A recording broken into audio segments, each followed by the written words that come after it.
In this Steve's Garage video, I'll be replacing the rear brakes on a 2000 Volvo V70 XC. This is an all-wheel drive model, so it'll look different than the front-wheel drive P80s, be it the earlier 850s or the later 70 series. I do have a front brake video that is more universal across the entire P80 chassis. You can check that out here. The one thing I won't be covering in this video is rebuilding the parking or emergency brake.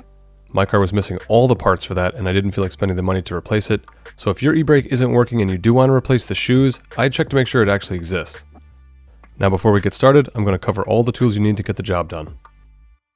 I've got a 7mm Allen, 10, 13, and 17mm sockets, ratchet and extension, a 13mm wrench, mine is a ratchet wrench which is nice to have but not a must, channel locks, a wire brush or power tools with a wire wheel if you've got it, and last but not least, disc brake quiet. If you didn't start with the front brake video, you can start by loosening the brake fluid reservoir cap. If you replace something like the caliper or the fluid itself while the pads were worn, you could end up pushing excess fluid back through the system when you compress the piston to fit the new pads. I rarely have a problem with this, but it is good practice just in case. With the wheel off and out of your way, getting into the brakes you'd normally start with the caliper slide pins. The problem is you can't access them because the spring is in the way. You could get to the top one with a long driver, especially a ball end, but the lower is still blocked. So we're going to start with the 13mm caliper bracket bolts to get the whole thing off the knuckle, and then we can disassemble it from there.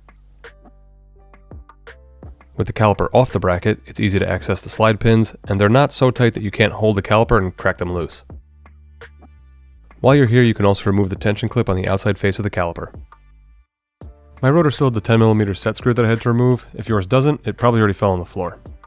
Don't worry if you don't have these, they're not a must-have. I know I touched on this earlier, but with the rotor off, you now have access to the parking brake. My car was missing everything, including the cable expander part, which is about $45 a side and not included with your typical e-brake rebuild kit. That was more than I wanted to spend on a parking brake for an automatic vehicle, so as I stated earlier, I won't be doing any parking brake work today.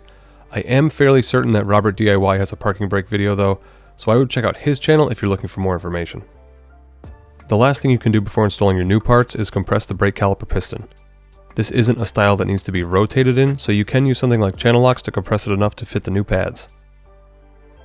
I sprayed my new pads with some disc brake quiet. Some people will lube the ears of the pads or run them dry. I usually just follow manufacturer recommendations, but some disc brake quiet has never done me wrong. You should also clean up your caliper brackets. If they're badly grooved or pitted, they can be replaced because it could cause the pads to hang up and wear out prematurely.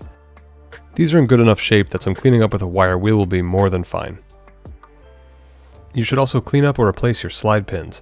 Mine weren't as bad as they looked, they were more dirty than anything else, but I had picked up new ones before starting this job because I wasn't sure what condition they'd be in. The last thing to do is clean up your hub using a wire wheel or brush, and then apply so much Never-Seez the next guy to work on the car hates you for it. From there, we can start on reinstallation of the parts by hanging your new rotor on and installing the set screw, if you've got it. From here, we're going to be working on the caliper. Vita states to grease these slide pins, so that's what I did today.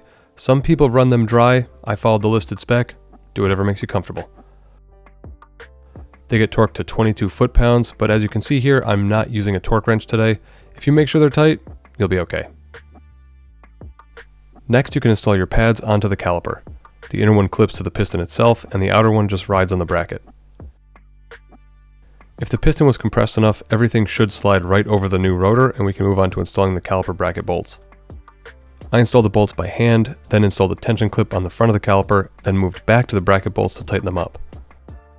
The torque spec for these bolts is 75 foot-pounds, but just like the slide pins, you can get them good and tight and not worry about using a torque wrench. Once you've tightened everything down, you can reinstall your wheels, let the car down, and take it for a drive. Keep in mind that it will take a few pumps to rebuild pressure back in your brake pedal. If you found this video helpful, you should check out the rest of my P80 Volvo playlist. I cover a lot of other work and still have a couple videos to post. Feel free to leave any questions or comments below. Thanks for watching, everyone.